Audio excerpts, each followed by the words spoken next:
Hello, नमस्कार प्यारे बच्चों। एक बार फिर से टीएनआई कॉलेज के यूट्यूब पर आपका जोरदार स्वागत है। तो पिछले की वीडियो में हमने रीतिकाल किया था और रीतिकाल के बाद जिस काल की बारी आती है वो है आधुनिक काल में। आधुनिक काल सबसे महत्वपूर्ण काल है, परीक्षा की दृष्टि से ज़्यादातर प्रश्न यहाँ से पूछे जाते हैं। आधुनिक काल के बारे में अलग अलग विद्वानों के अलग अलग विचार हैं। सबसे पहले अगर हम बात करें तो भी हिंदी साहित्य का जो आधुनिक काल है इसकी अगर समय सीमा की बात करें तो जैसा कि हम देखते थे डॉक्टर आचार्य शुक्ल ने आचार्य रामचंद्र शुक्ल ने क्या किया भी, आचार्य रामचंद्र शुक्ल ने जो समयावधि है वो रीतिकाल की समयावधि 1700 से 1900 विक्रम संवत मानी है। क्या विक्रम संवत मानी है? 1700 से 1900। अगर हम इसको ईस्वी में बदलेंगे तो इसमें से 57 साल घट जाएंगे, तो भी 1643 तो हो जाएगा शुरुआत रीतिकाल की और 1843 हो जाएगा एंड। 1843 ये ईस्वी है। अब अगर आधुनिक काल की शुरुआत की बात मानते हैं तो आचार्य शुक्ल के अनुसार 1843 ईस्वी हुई। 1843 ईस्वी से अब तक, क्या अब तक, तो आधुनिक काल की जो शुरुआत है रीतिकाल के बाद, रीतिकाल के बाद अर्थात रीतिकाल का जो अंतिम है वो है भी क्या है 1843। और 1843 से अब तक की जो समयावधि है उसको आधुनिक काल के नाम से जाना जाता है, आधुनिक या नया। अगर ऐसे ना लेके तो एक हमारे इतिहास में, भारत का जो इतिहास है उसमें 1850 के आसपास एक महासंग्राम हुआ था और वो महासंग्राम हुआ था 1857 में। जो क्रांति हुई थी 1857 की क्रांति, पहला स्वतंत्रता संग्राम। तो कुछ लोग वहीं से आधुनिक काल की शुरुआत मानते हैं, अलग अलग विद्वान अलग अलग मानते हैं। 1857 को लेकर राउंड फिगर में 1850 मान लेते हैं। आचार्य शुक्ल ने 1843 मानी है। तो भी अगर आधुनिक काल की शुरुआत की बात की जाए तो मोटे मोटे तौर पर इसको 1850 से इसकी शुरुआत और अद्यावधि मतलब अब तक। आधुनिक काल अलग अलग कालखंडों में बटा हुआ था, जैसे भारतीय युग है, द्विवेदी युग है, छायावाद है, प्रगतिवाद है, प्रयोगवाद है, नई कविता है। आज इस पर चर्चा करेंगे। तो प्यारे बच्चों, आधुनिक काल को पुनर्जागरण काल के नाम से जाना जाता है, पुनर्जागरण काल के नाम से जाना जाता है आधुनिक काल को। पुनर्जागरण बेटा अर्थात दोबारा जगना। पुनर्जागरण का मतलब होता है दोबारा जगना, क्योंकि 1857 की क्रांति होने के बाद अपने देशवासियों को ये समझ में आ गया था कि इतनी आसानी से अंग्रेज हमें आज़ाद नहीं करेंगे। आज़ादी चाहिए तो हमें कुछ अलग करना पड़ेगा। तो सारा देश दोबारा जगा, पत्रिकाओं का प्रचलन हुआ, पत्रिकाओं के माध्यम से पूरा देश एक माला में एक सूत्र में पिरोया गया। उसके बाद 1885 में कांग्रेस की स्थापना हुई थी। तो प्यारे बच्चों, एक तरह से इस आधुनिक काल को पुनर्जागरण काल भी कहते हैं। कई विद्वान इसको नवजागरण काल भी कहते हैं, कई विद्वान इसको नवजागरण काल भी कहते हैं। हालांकि नवजागरण काल द्विवेदी युग को कहा जाता है। तो प्यारे बच्चों, पुनर्जागरण काल कह सकते हैं आप इसको। तो देखिएगा एक बार क्या है महत्वपूर्ण इसमें। आधुनिक काल और पुनर्जागरण या नवजागरण काल, हिंदी साहित्य और नवजागरण। देखिएगा, आधुनिक काल कह लो, पुनर्जागरण कह लो या नवजागरण कह लो, इसके साथ साथ हिंदी साहित्य और नवजागरण।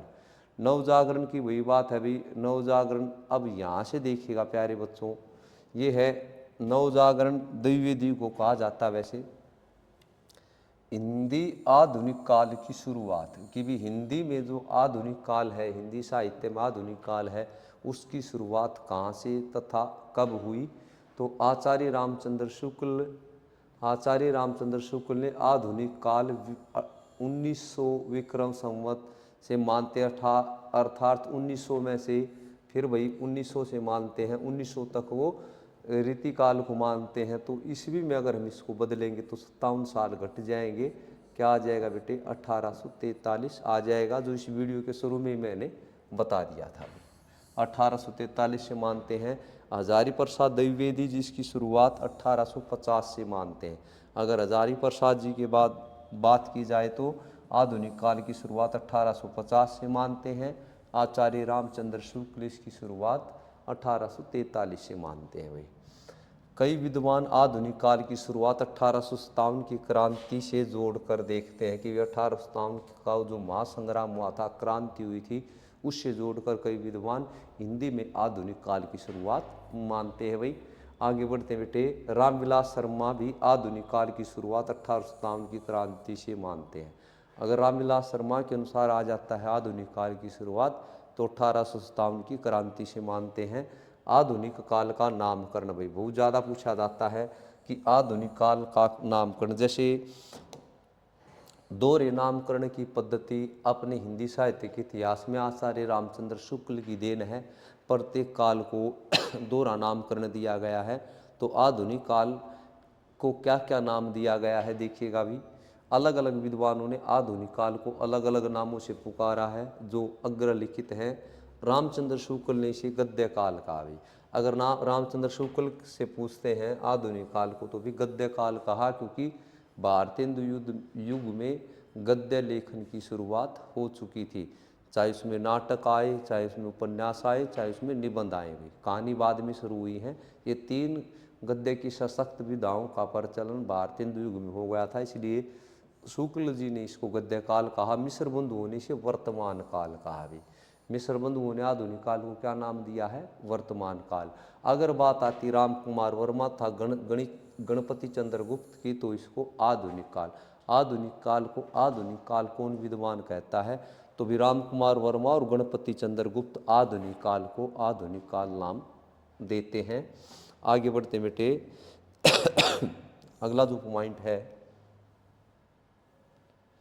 आधुनिक काल के विभिन्न कालखंडों के नाम एवं उनकी समय सीमा।